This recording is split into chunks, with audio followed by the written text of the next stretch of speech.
So just quickly to start, because there are absolutely threats to liberty, but I always find that these panels get a little bit too pessimistic, so I'm going to give a little bit of optimism first. In the last 200 years, absolute poverty has declined from 85% to less than 10%. We're living in the most prosperous, successful and free times in human history. But as Ronald Reagan said, freedom is only one generation away from extinction, and it must be fought for again and again and again. And it is up to us, everyone in this room, not to everyone on this panel, but to ensure that the values and institutions that ensure freedom is empowered into the future is protected. And without further ado, I'm going to introduce the first speaker on our panel today, Dr. Ben O'Neill, who I'm sure many of you are already familiar with. Dr. Ben O'Neill is a statistical researcher and data scientist and honorary lecturer in statistics at UNSW. He has a broad interest in statistical theory and practice and has written a number of articles about the theory and the practice of statistical discrimination. Without further ado.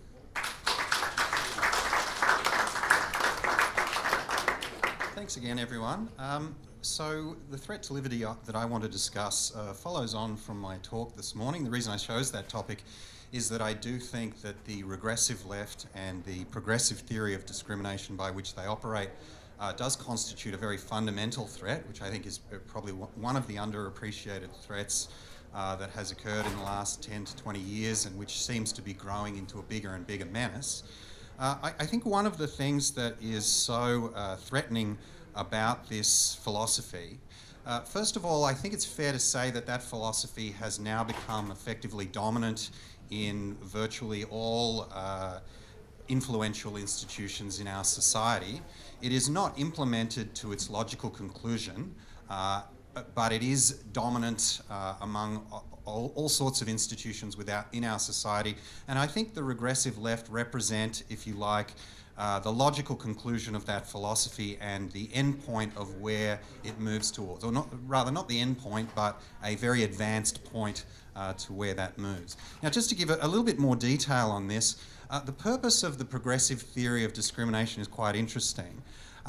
So from about the 1950s to the 1980s, the left in general had to watch the collapse of the international communist system, which was their big thing that they were looking for as the inevitable victory of the Comintern, and that they had hoped that this was the inevitable future of our society. And as they watched the communist system collapsed, many of those people who still wished to implement the ideals of communism needed to look around for a method of how they could still implement that in the so-called end of history of liberal democratic capitalism. And I think one of the irons they put in the fire was this progressive theory of discrimination, which in effect says, we're going to accept and start out with the moral philosophy of individualism, which underpins capitalism, and then we're going to argue through a series of decision theoretic steps that the only way that can be morally implemented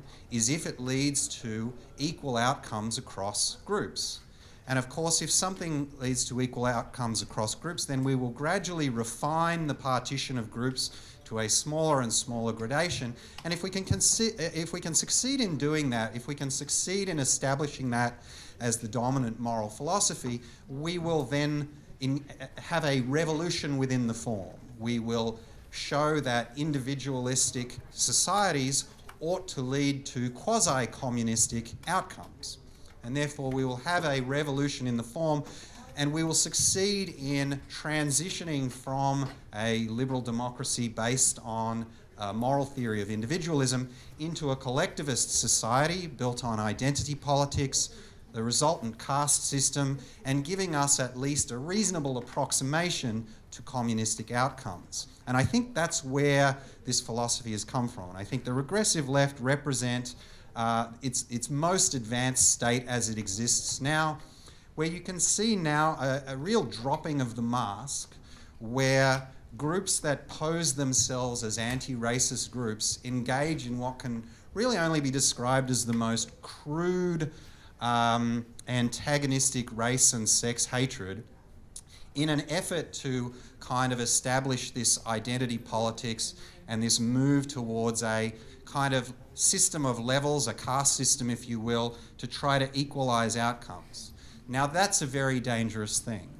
The other thing I think is very dangerous is a reaction to that has occurred, and which is, I think, also an inevitable reaction, which is the corresponding rise of the alt-right in reaction to the regressive left. And I think this group is a reactionary group in the truest sense of the word, insofar as they are, in a sense, a very logical reaction to the rules created and set by the progressive movement over the last 50 years. And I think any critique you make of the alt-right tends to be a critique of actions they take, which are actions that have been encouraged by the progressive movement with regard to every other group, which the alt-right are now saying, okay, well, those are the rules. You want to implement a caste system based on identity politics.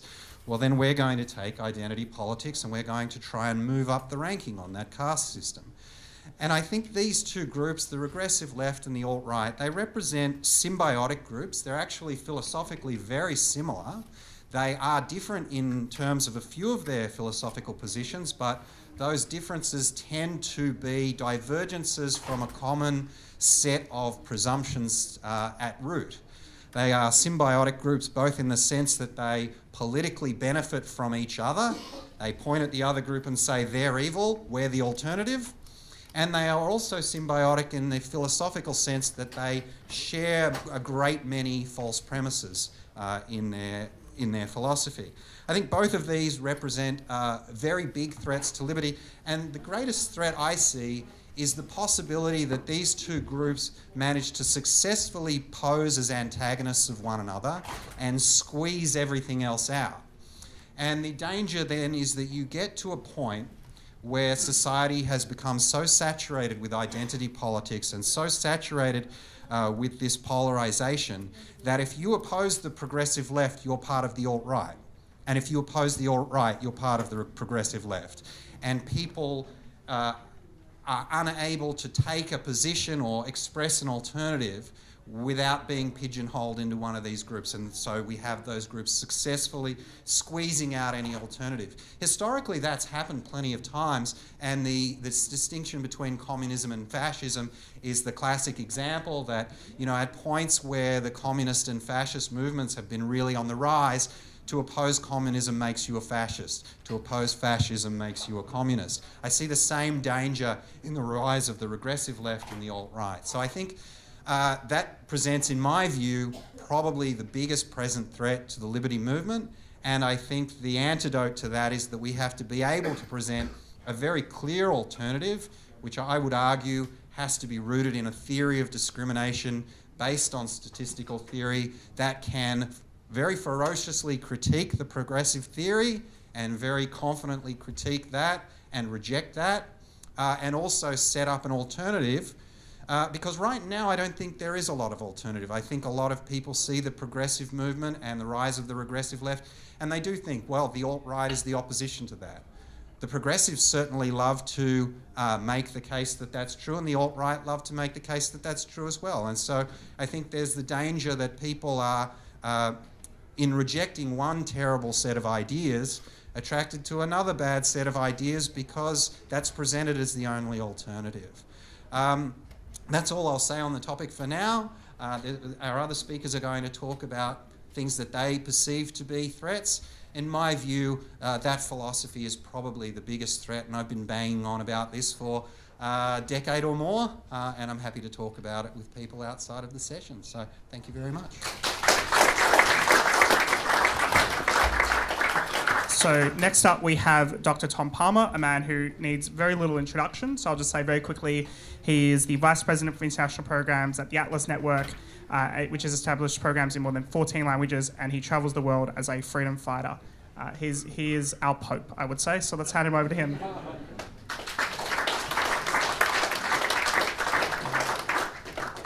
Thank you kindly. The previous presentation, that was an exceptionally elegant presentation of the threat of two kinds of symbiotic collectivism.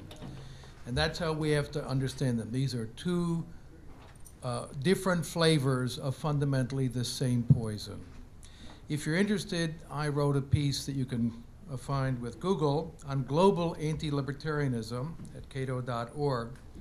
And I added one other. that is in this symbiotic relationship, and that is political or radical political Islamism, which again has a relationship of feeding the others as well, most notably in Europe, where the Islamists love the rise of the anti-immigrant fascist parties and vice versa. They give energy to each other. What I'd like to address is something that runs parallel to this, another trend in many of our societies, and that's the rise of populism. It's important to be clear what we mean by that. Sometimes you'll see people say, well, populism isn't so bad. Everyone wants to be popular. It's about parties trying to be popular. That's not what it means. It does not capture what populism is about. It's normally perceived as anti-elitist. It's against the elites, the fancy, rich, college-educated elites who are oppressing the rest of us. And that might sound even very attractive to libertarians. We don't like being oppressed by other people, whether they're fancy or not. And so if you're opposed to ruling elites, doesn't it sound like something quite compatible with libertarian values? But there's something else in populism that makes it fundamentally against liberty. And that is that it is anti-pluralist. It's against the idea of a plural society that might have a variety of different opinions, and ways of life, and so on. The key distinction is the idea that populists, and they alone, represent or speak for the people. So let me give you a few examples recently. Hugo Chavez. With Chavez, the people rule.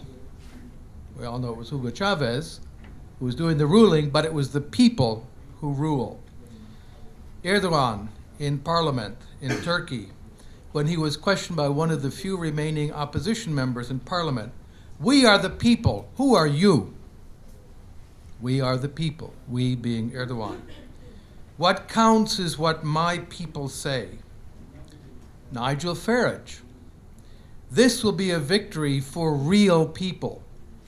That is to say, the 48% who disagreed on the Brexit question are not real people, and they are not really part of Britain.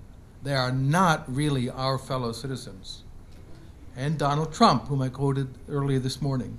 The only important thing is the unification of the people, because the other people don't mean anything. It's just the perfect statement of the anti-pluralism within populism. Now that is combined then with the idea that the people, the real people, the authentic nation, are represented in the will of one leader. Who is the leader? Hugo Chavez?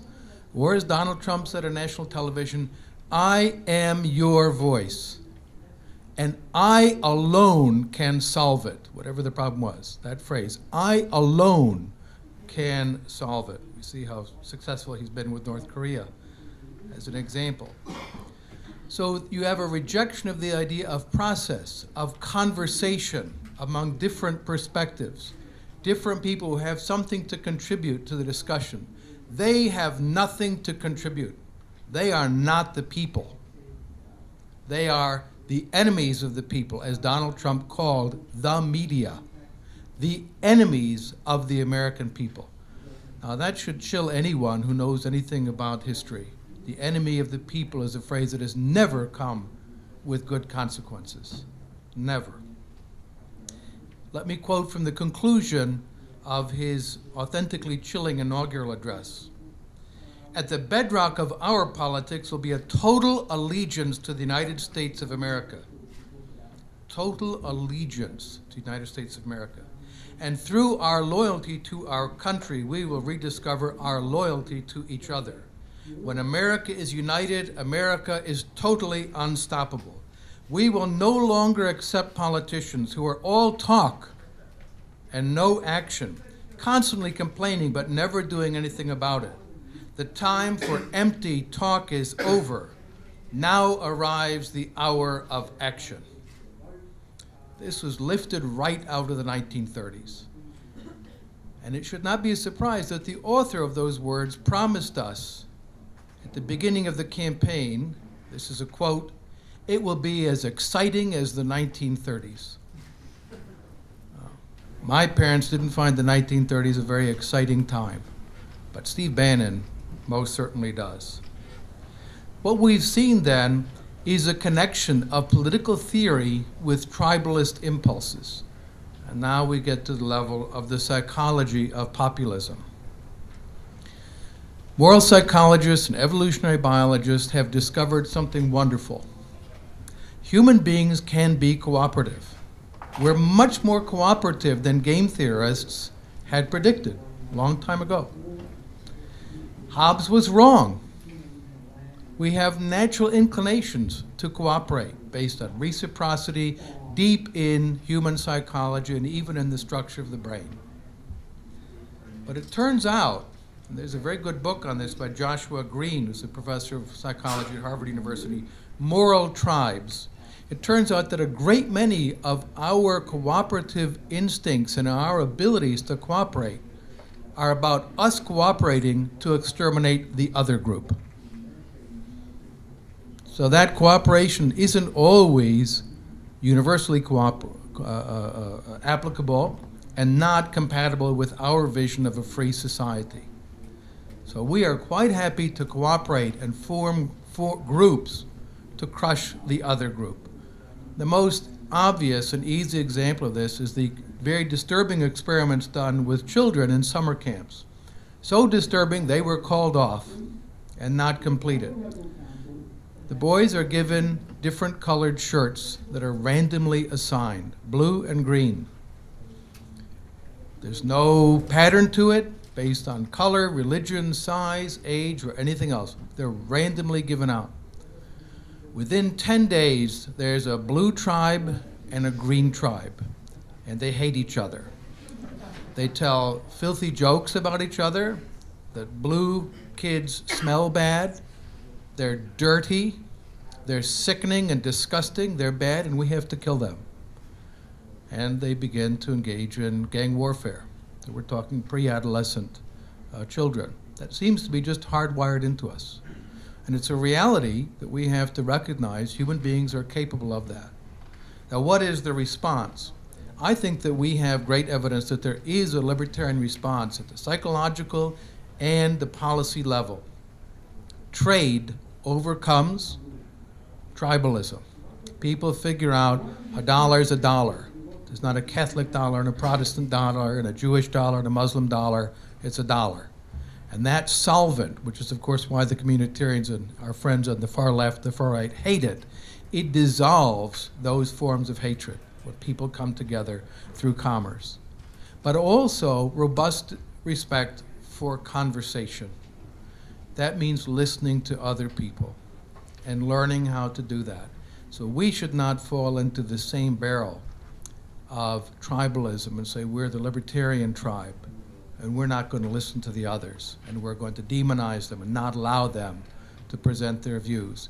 If we really believe in freedom, we have to also adopt an attitude of being willing to listen to other people.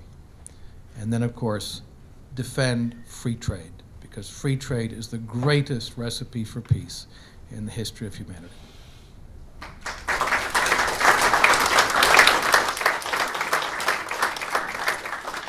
Thank you very much. So I have the great pleasure of now introducing myself as the next member of this panel. So for those who don't know, my name is Matthew Lesh. I'm a research fellow at the IPA, which I see one of our fantastic directors in the almost front row, in the second row, Michael Foley. Thank you for coming. So today I'm going to follow on from those two very good speeches by a much worse speech, and this is about long expectations. This way I can't screw up. So what I'm going to talk about today, rather than looking at, I suppose, some of the philosophy behind this per se, I'm going to look at some of the demographics or the people that I think are, and I feel like I'm almost doing the opposite of what the previous speaker suggested, but I think this is very important to understand the people who necessarily are influential in certain institutions as a virtue of their intelligence, capability, not necessarily a bad thing, but as a result of that, have a certain disposition towards technocracy that is, I would say, a major threat to liberty. And I call these people the middlers, going off George Orwell's term. So economic prosperity and the expansion of higher education has established what I would call a liberty skeptic cohort that has come to dominate major institutions, and that these individuals have a disposition towards technocracy and use their power often to, as the next speaker will talk about in more depth, limit free speech or introduce nanny-state taxes or seek greater control of the economy. They are what I called educated, condescending, powerful, technocratic, and often wrong. Author George Orwell classically described this demographic in the context of supporting the Soviet Union. If one examines the people who, having some idea of what the Russian regime is like, are strongly Russophile, one finds that on the whole they belong to the, quote, managerial class. That is, they are not managers in the narrow sense, but scientists, technicians, teachers, journalists, broadcasters, bureaucrats, professional politicians, in general, middling people, who feel themselves cramped by a system that is still partly aristocratic, so obviously writing a little while ago, and are hungry for more power and more prestige. These people look towards the USSR and see in it, or think they see, a system which eliminates the upper class, keeps the working class in place, and has unlimited power to people who are very similar to themselves. Today, these people, albeit without the Soviet Union, have come to control what I would say major institutions in Australian society. So this is a story in 3 acts. Going from some of the earlier recommendations earlier, we need to talk about stories. So Act 1, universities create the Frankensteins, as I shall call them. I would consider myself one of these Frankensteins. I don't need to tell people in the room the extent to which universities are not often sympathetic to our values. If you look at even the amount of conservatives or libertarians in academic faculties is usually seen to be about less than 10%. It's usually seen, a recent study of social psychologists found that there were only 2.5% of people in universities in that particular field who are right of centre. These people, as a result of having such a monoculture effect, become the worst elements of tribalism result. So people who have different perspectives are banished, as we've seen recently with Peter Ridd at James Cook University, or people who do have a different perspective remain silent. So this is what an academic recently told me about how in many fields academics are ceding the space to activists with fundamentalist convictions who do not approach topics scientifically. Funding is easier and more plentiful if you pick the right topic. Publishing is easier if you don't rock the boat, and life in the department is easier if you see the world the way your colleagues do. Now, as a result of the lack of debate and conflict at universities, the monoculture universities, we're not getting the necessary debate and skepticism of ideas, which means the people who tend to go to university will become overconfident, particularly on the progressive left side of things, in their ideas. And that has some very concerning implications. These people tend to think from their kind of progressive left sense that they can make the world a better place and want to try to use their kind of utopian idea to improve the world rather than having any skepticism of the power of government, which might come if they had their ideas challenged at university by more conservatives or libertarians or liberty-minded people. In their politics, they often, what Ronald Inglehart would call a post-materialist perspective. So that is, they are less conformist, open to new ideas, tolerant, secular, socially progressive. There's nothing necessarily wrong with any of that. But there can be problems when it comes to the post-materialist focus in politics, which tends to be less so on traditional material concerns, because most people who go to university and become into a professional career tend to be quite materially comfortable, and instead they'll focus on how they can use government to support particular agendas, be it their version of environmentalism or animal rights or racial issues or whatever else. So they have a disposition from the university which has given them, I suppose, a certain kind of social confidence. They're well educated. And I would say when it comes to politics, you're going to find that these people, about 2/3 would vote Labor Green, post-materialist. That's from the World Values Survey, which measures this. Another data point for this group, I think, is graduates under the age of 35. So according to the Australian Election Survey in 2016, amongst graduates under the age of 35, the party that they were most likely to vote for was the Greens.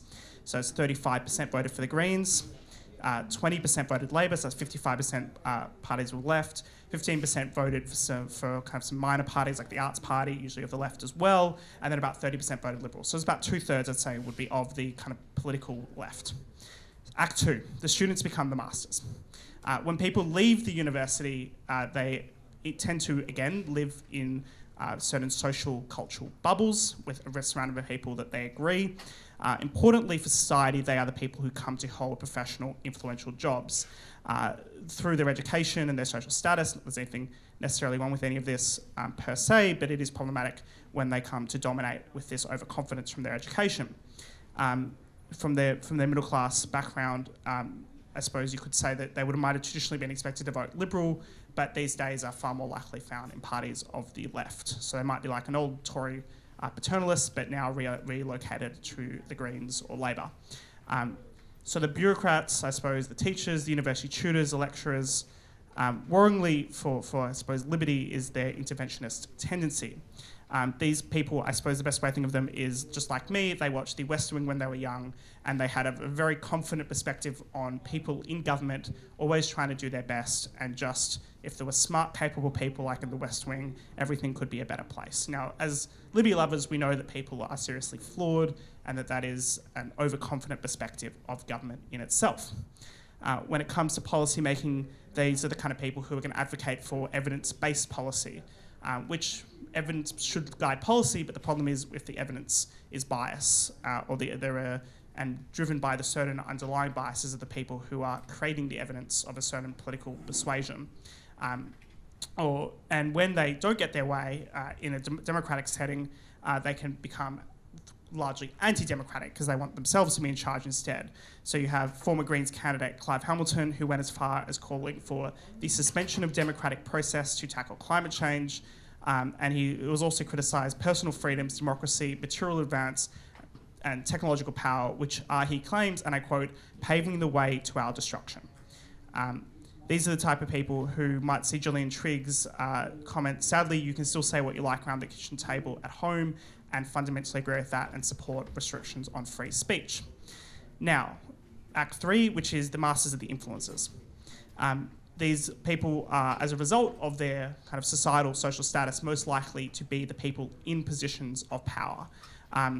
They sit in teachers who get to teach the next generation. They're the bureaucrats who can influence the policymakers. They are the journalists who get to decide what topics are talked about on the ABC, just across the road from here. So they are also heavily engaged in politics. So someone with a university degree is, for example, 3 times more likely to contact a politician or a government official when they have a problem. They are twice as likely as someone with no post-school education to donate to a political cause, express their view online, or work with others on a concern.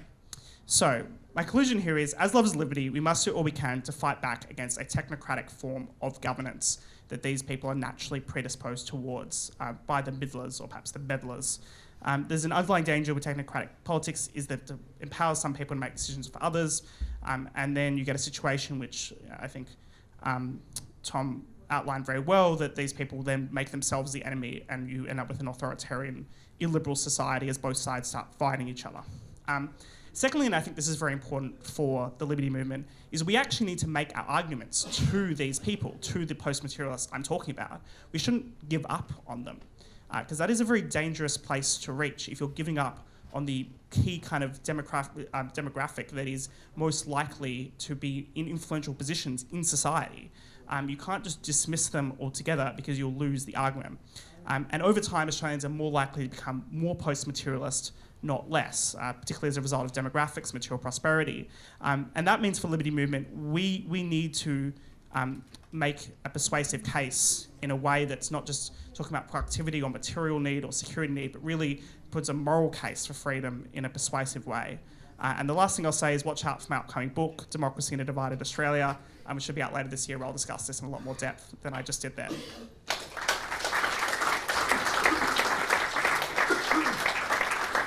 So I believe we have some time for questions. Oh, sorry. Helen, that is terrible. Helen. Oh, boo. Shame on me. Helen Dale, who I completely lost my mind there for a second.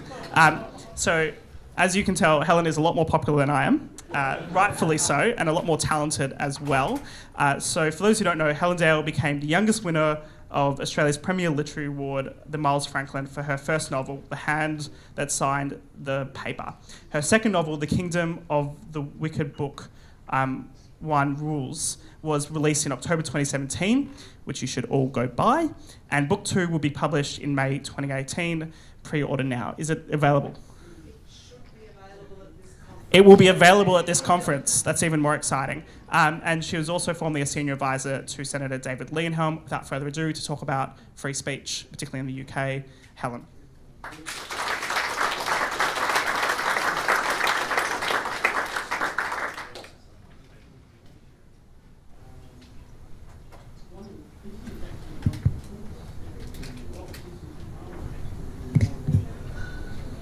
Heaps of reasons for being this height. In 1859, John Stuart Mill famously wrote of 2 constraints on freedom. The first is the most obvious one, when the government passes laws against either speech or conduct at the behest of what we commonly call the tyranny of the majority. The second, Mill believed to be just as dangerous, but more insidious because it is not easily spotted. And that is when penalties other than civil or criminal penalties are visited upon a person for failing to fit in with the prevailing thought and opinion. He wrote those words, or that's a paraphrase of them, in 1859. And I'm here to tell you that in the modern United Kingdom, despite Brexit and despite all these other things, very little has changed. So I'm going to tell you 2 stories. Some of you will know bits about both, but this gives you the full context of just how serious and how long-lasting the most traditional and obvious assaults, particularly on freedom of speech, really are in the home of John Stuart Mill. First, at the behest of the state. A Scottish comedian teaches his girlfriend's pug to raise its right paw in a Nazi salute when he utters the trigger phrases, "Gas the Jews," or "Sieg Heil." He films himself teaching his girlfriend's pug to do this and puts it on YouTube. Scotland, as many of you know if you've read Kingdom of the Wicked, is a Roman law jurisdiction. And one of the defining characteristics of a Roman law jurisdiction is that the police can't bring prosecutions on their own motion. The way the Romans traditionally dealt with coppers being a bit of yobs was to make sure that any prosecutions were filtered through what in Scotland is called the Crown Office and Procurator Fiscal Service. So a policeman was watching YouTube and he saw the video of the Nazi pug. And knowing that he could not commence a police prosecution, which you could do if he were in England or Wales, he commenced going around to Jewish people in Glasgow and showing them the video of the Nazi pug to see if they were, in the words of the legislation under which the charges could be brought, grossly offended. The legislation was the Communications Act 2003. It was originally drafted to deal with abusive telephone calls in 1935. It is now being used to regulate the internet. Having collected some complaints about the Nazi pug, he takes them loyally, knowing he can't commence a prosecution of his own, to the Procurator Fiscal. And the Procurator Fiscal, recognising that a very large number of people probably do find the Nazi pug grossly offensive, even if many people also find it funny at the same time, or in addition to, commences a prosecution. The comedian, Marcus Meekin, better known as Count Dankula, is charged. Yes, it's ridiculous, isn't it? It's just hilarious. And I'm not deliberately trying to be funny, I'm not a comedian. He is funny, Count Dankula is charged with being grossly offensive. He is convicted. He is fined £800. As I commented in Quiet magazine, this probably makes it the most expensive joke in Britain. The legislation under which he was charged was originally drafted to deal with harassing and abusive telephone calls. If you read Lord Templestowe's speech in Hansard from 1935, you will see that he has particular care and concern for female telephonists who get people to ringing them up, and instead of being asked to be, can I be put through to Brighton, they get heavy breathing. It's really dreadful. There is a protest about the conviction of Marcus Meekin, better known as Count Dankula. The protest occurs in London. Somewhere between 5,000 and 10,000 people attend. The protest is organised by Tommy Robinson, an immensely divisive and genuinely populist figure according to the definition that Dr. Palmer gave earlier. However, one thing you can say about Tommy Robinson is that he does actually believe in free speech, and he is genuinely pro-gay rights, and thereby hangs a tail. At this very large demonstration, as it makes its way down Whitehall, and you can find the pictures on the internet and from the BBC and so on and so forth, Tommy Robinson, who, going back to his football firm days, has been pro-gay, in order to just make the point that this isn't a bunch of fascists, hires a drag queen. He doesn't hire just any sort of drag queen, though. He hires Vanity Von Glow, who's probably the best-known drag queen in London. And Vanity gets up and does what drag queens do. She performs a set. She even sings Shania Twain on the basis that, well, Shania Twain sort of, kind of would have voted for Trump. This was a glorious bank holiday Sunday when the protest occurred. One of the speakers was Marcus Meekin, Count Dankula, who has just raised £150,000 to appeal his conviction and has now hired a QC rather than the little local Scottish law firm who didn't make any submissions on freedom of speech because they didn't know how. On this glorious bank holiday Sunday, I was at the pub, like most of Britain. I wasn't marching down Whitehall, but I did have access to Twitter, and I watched a Twitter mob of offendertrons, and of those of you who were watching Outsiders last night will have become familiar with my discussion of the concept of offendertrons, and those of you who've read my articles in The Spectator over here will also be familiar with it. The offendertrons descended upon Vanity Von Glow and every venue in London where she's ever performed, and proceeded to get them to cancel her bookings. So we have Marcus Meekin prosecuted, convicted and fined by the state. We have Vanity Von Glow tyrannised by the prevailing thought and opinion. I did my little bit to fight back. I happen to know a lot of comedians. One of them is Jonathan Pye. Go and see Jonathan Pye's shows, by the way, he's very funny. Jonathan Pye very, very kindly retweeted my appeal to London comedy clubs to give Vanity Von Glow replacement gigs. This started to work, unfolding in real time on my... Oh, I managed to use Twitter for good rather than for shitting on someone. Isn't that amazing? But of course, it also absolutely blew up the internet. And I had, by this stage, had about 4 pints because it was Bank Holiday Monday by the time this was happening on a beautiful sunny day. And there's nothing quite like a beautiful sunny Bank Holiday Monday in Blighty. So I had The Spectator UK say, can you write about what happened there? And then I had Quiet saying, can you write about what happened there? So I just spent a week writing about freedom of speech. But it boils down to 2 very basic and simple things. The state in Britain can still prosecute you for speech, and the legislation used isn't even hate speech legislation. Hate speech legislation in Britain is very seldom used, and to its credit is generally narrowly drafted. The people who draft it are at least aware that if you try to constrain speech too broadly in a civil society, you make civil society impossible. So no, they use a woolly piece of law from 1935, reenacted by Tony Blair's lawmaker government. You know, oh, here's a thing, slap a law on it. Here's another thing, slap another law on it. And they use this piece of legislation to stop people engaging in heavy breathing down the phone at female telephonists to regulate YouTube and who's funny on YouTube.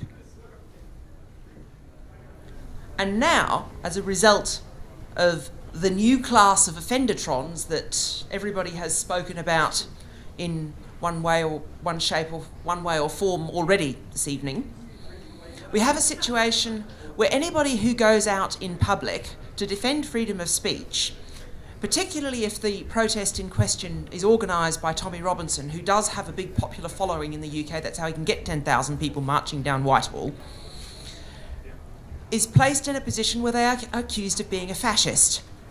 And I interviewed Vanity and then wrote a piece for The Spectator, not here, but for the one that comes out in the UK. And she revealed that she was a lifelong Labour voter, as many LGBT people are. The Conservatives don't have a good history with LGBT rights because of Clause 28 with Thatcher and so on and so forth. And if the fact that she performed a set for which she was paid £600, which is the normal going rate to perform a short set at a function like that, if you're a drag queen in London, particularly a good one, meant that she agreed with Tommy Robinson and every particular. She said, well, do all the couples who hire me for their weddings, do I have to interview them and make sure that they pass a special wokeness test? Because that's the stage we've reached. The state comes after Marcus Meekin. The offendertrons come after Vanity Von Glow. And speech is everywhere being constrained by the combination of those two things. And we have idiots who think that the only way to solve any sort of problem, whether it is of racial hatred or of any other sort, is to pass a law. And there is a particularly melancholy coda to the Marcus Meekin story, for all that he might have raised £150,000 for his appeal, which he will probably win, I suspect, and I can answer people's questions over drinks at the function later, and I can explain why I think he will win on appeal, because I think there's a precedent that will back him. In the week that he was convicted, overwhelmingly on evidence, brought before the Scottish courts, the Sheriff Court, by Jews, Jewish people were trying to get anti-Semitism in Jeremy Corbyn's Labour, particularly generated by Momentum. They were trying to get it taken seriously. There is strong circumstantial evidence that there is actually anti-Semitism in Jeremy Corbyn's Labour.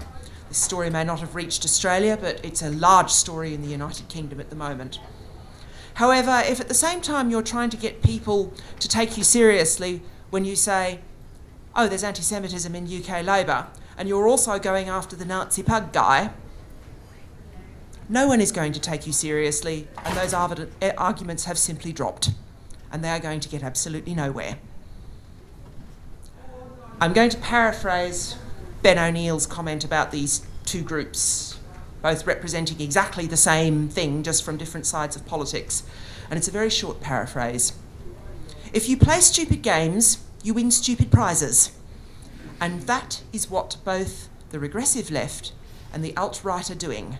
And the rest of us, the great bulk of the population, whether we be moderate left, centre, moderate right, or classical liberal, are being squeezed by people who are quite happy to play stupid games and win stupid prizes.